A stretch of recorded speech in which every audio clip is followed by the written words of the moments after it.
नमक का दरोगा मुंशी प्रेमचंद्र की कहानी। जब नमक का नया विभाग बना और ईश्वर प्रदत्त वस्तु के व्यवहार करने का निषेध हो गया तो लोग चोरी छिपे इसका व्यापार करने लगे। अनेक प्रकार के छल प्रपंचों का सूत्रपात हुआ। कोई घूस से काम निकालता था, कोई चालाकी से। अधिकारियों के पौ 12 थे। पटवारीगिरी का सर्वसम्मानित पद छोड़ छोड़कर लोग इस विभाग की बरकंदाजी करते थे। इसके दरोगा पद के लिए तो वकीलों का भी जी ललचाता था। यह वह समय था जब अंग्रेजी शिक्षा और ईसाई मत को लोग एक ही वस्तु समझते थे। फारसी का प्राबल्य था। प्रेम की कथाएं और श्रृंगार रस के काव्य पढ़कर फारसीदा लोग सर्वोच्च पद पर नियुक्त हो जाया करते थे। मुंशी वंशीधर भी जुलेखा की विरह कथा समाप्त करके सीरी और फरहाद के प्रेम वृतांत को, नल और नील की लड़ाई और अमेरिका के आविष्कार से अधिक महत्व की बातें समझते हुए रोजगार की खोज में निकले। उनके पिता एक अनुभवी पुरुष थे। समझाने लगे, बेटा, घर की दुर्दशा देख रहे हो, ऋण के बोझ से दबे हुए हैं। लड़कियां हैं, वे घास फूस की तरह बढ़ती चली जाती हैं। मैं कगारे पर का वृक्ष हो रहा हूँ, ना मालूम कब गिर पड़ूं।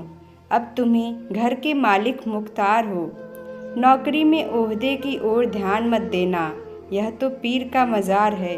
निगाह चढ़ावे और चादर पर रखनी चाहिए। ऐसा काम ढूंढना जहाँ कुछ ऊपरी आय हो। मासिक वेतन तो पूर्णमासी का चांद है, जो एक दिन दिखाई देता है और घटते घटते लुप्त हो जाता है।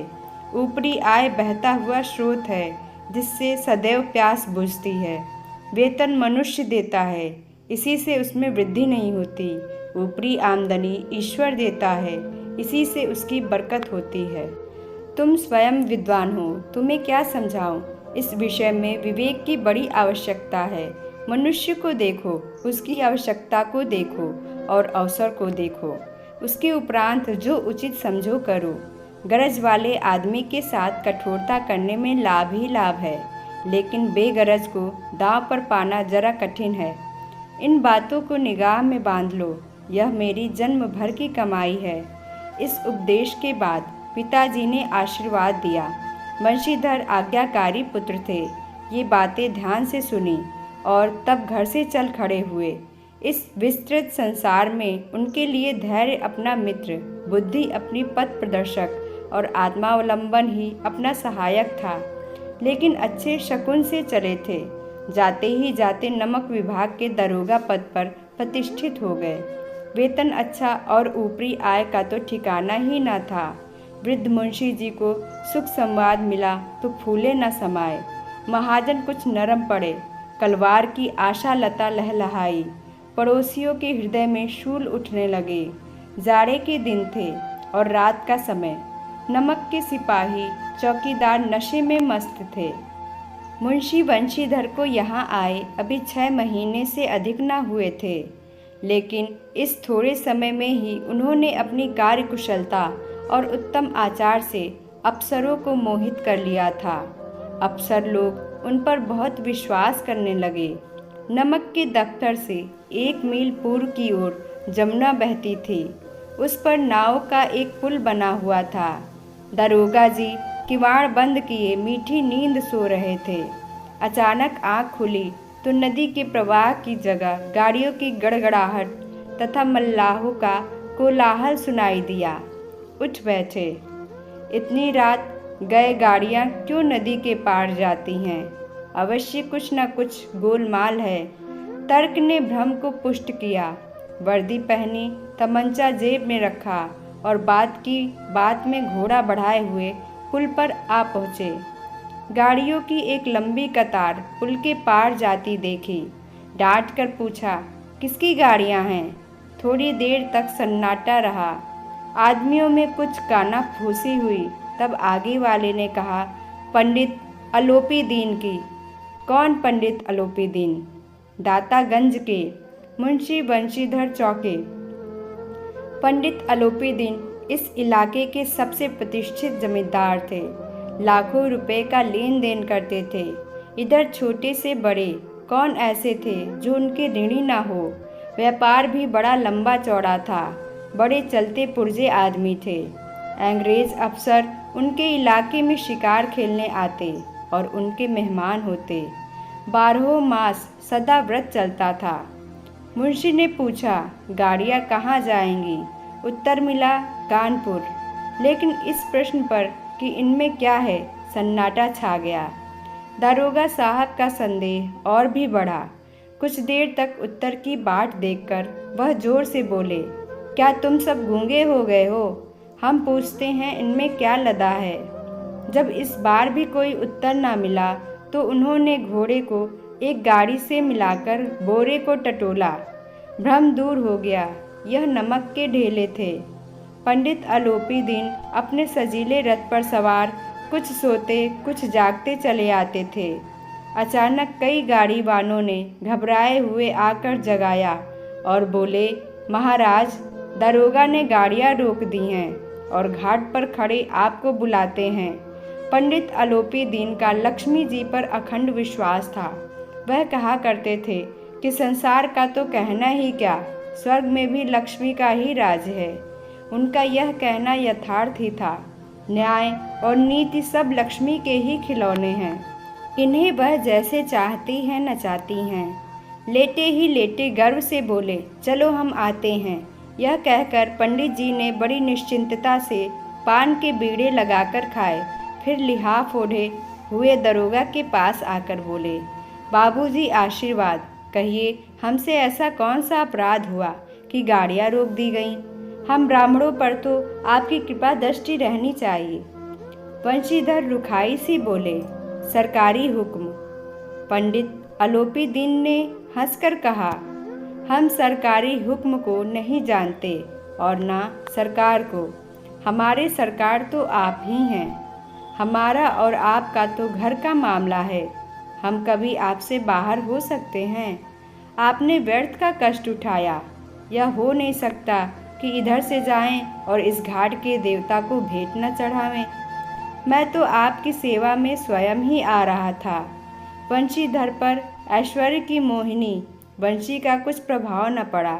ईमानदारी की नई उमंग थी। कड़क कर बोले, हम उन नमक हरामों में नहीं हैं जो कौड़ियों पर अपना ईमान बेचते फिरते हैं। आप इस समय हिरासत में हैं। आपको कायदे के अनुसार चलना होगा। बस मुझे अधिक बातों की फुर्सत नहीं है।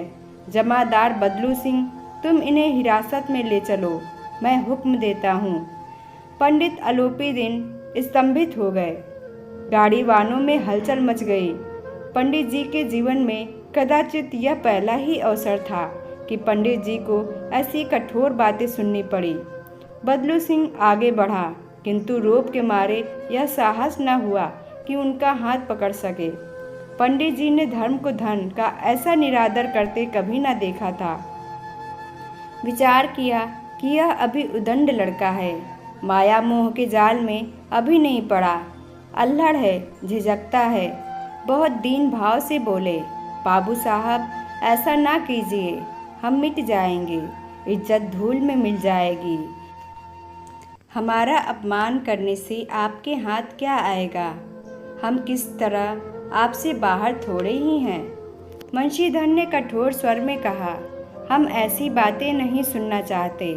आलोपी दीन ने जिस सहारे को चट्टान समझ रखा था वह पैरों के नीचे खिसकता हुआ मालूम हुआ। स्वाभिमान और धन ऐश्वर्य की कड़ी चोट लगी, किंतु अभी तक धन की सांख्यिक शक्ति का पूरा भरोसा था। अपने मुख्तार से बोले, लाला जी 1000 के नोट बाबू साहब की भेंट करो। आप इस समय भूखे सिंह हो रहे हैं। वंशीधर ने गर्म होकर कहा, 1000 नहीं, 1,00,000 भी मुझे सच्चे मार्ग से नहीं हटा सकते। धर्म की इस बुद्धिहीन दृढ़ता और देव दुर्लभ त्याग पर मन बहुत झुंझलाया। अब दोनों शक्तियों में संग्राम होने लगा। धन ने उछल उछल कर आक्रमण करने शुरू किए।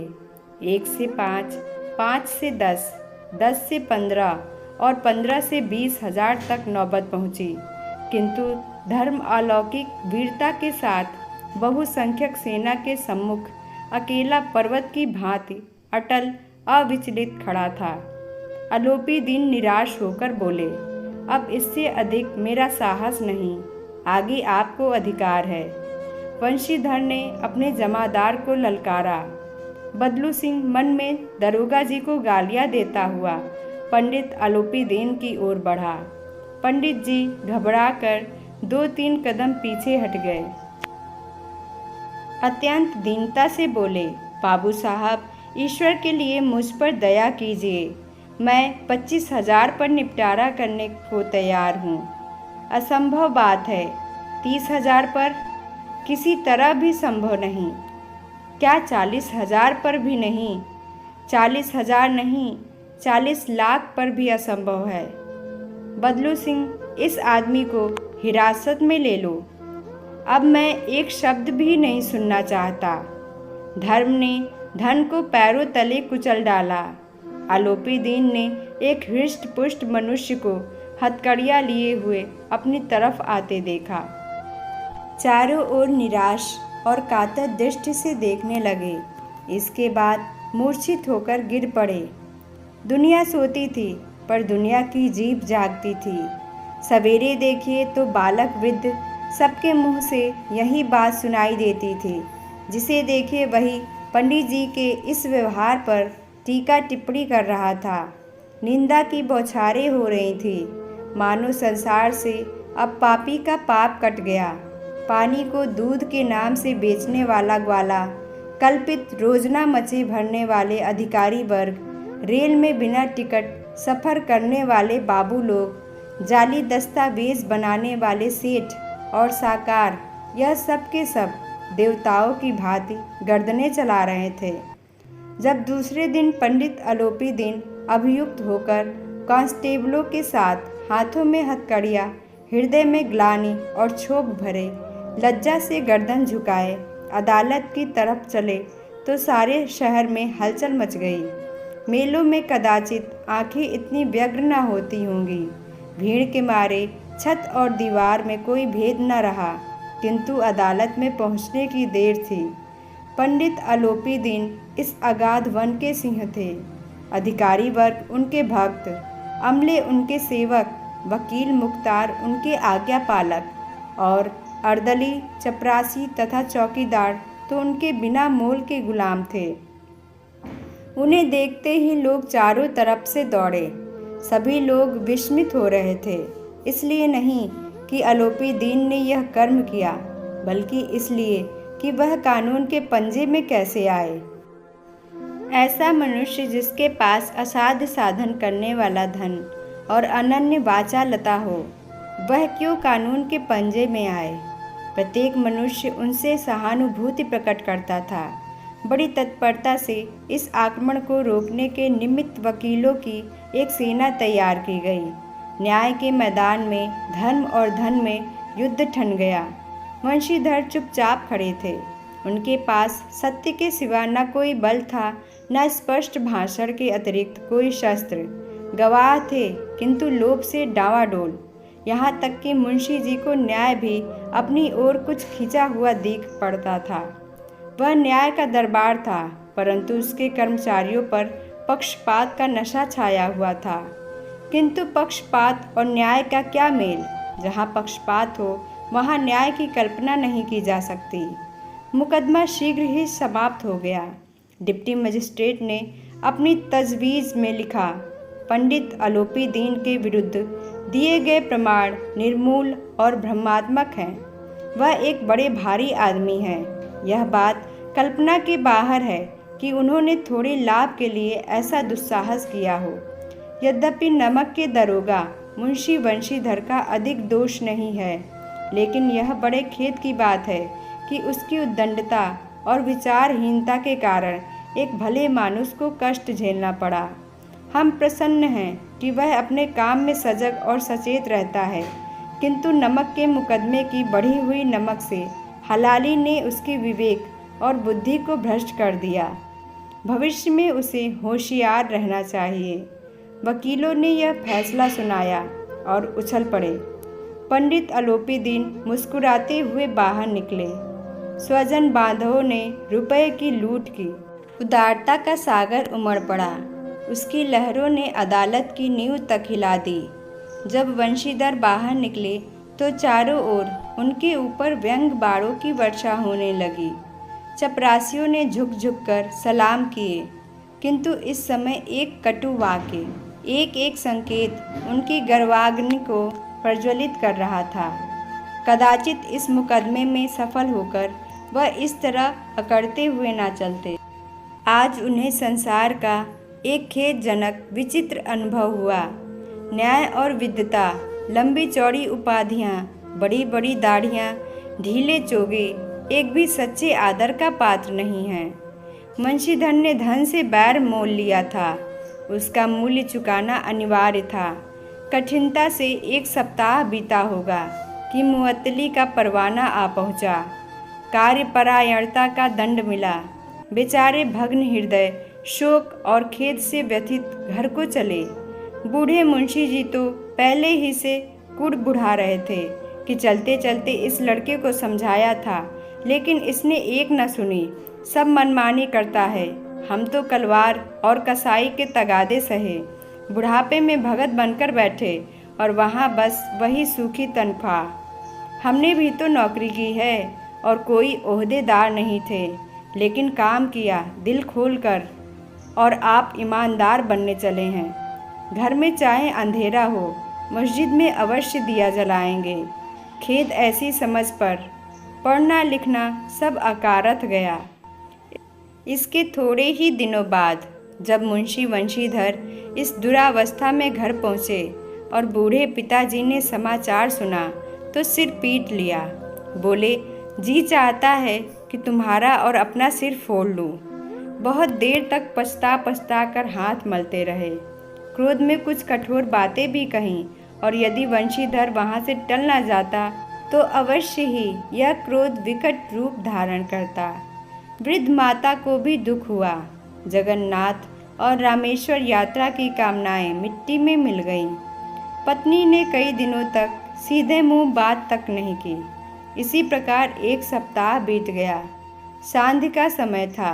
बूढ़े मुंशी जी बैठे बैठे राम नाम की माला जप रहे थे। इसी समय उनके द्वार पर सजा हुआ रथ आकर रुका। हरी और गुलाबी पर्दे, पछिए बैलों की जोड़ी, उनकी गर्दन में नीले धागे, सींग पीतल से जड़े हुए। कई नौकर लाठियाँ कंधों पर रखे साथ थे। मुंशी जी अगवानी को दौड़े। देखा तो पंडित अलोपी दीन हैं। झुककर दंडवत की और लल्लो चप्पो की बातें करने लगे। हमारा भाग्य उदय हुआ जो आपके चरण इस द्वार पर आए। आप हमारे पूज्य देवता हैं। आपको कौन सा मुंह दिखावें। मुंह में तो कालिख लगी हुई है, किंतु क्या करें, लड़का अभागा कपूत है, नहीं तो आपसे क्या मुंह छिपाना पड़ता। ईश्वर निसंतान चाहे रखे, पर ऐसी संतान ना दे। अलोपी दीन ने कहा, नहीं भाई साहब, ऐसा ना कहिए। मुंशी जी ने चकित होकर कहा, ऐसी संतान को और क्या कहें।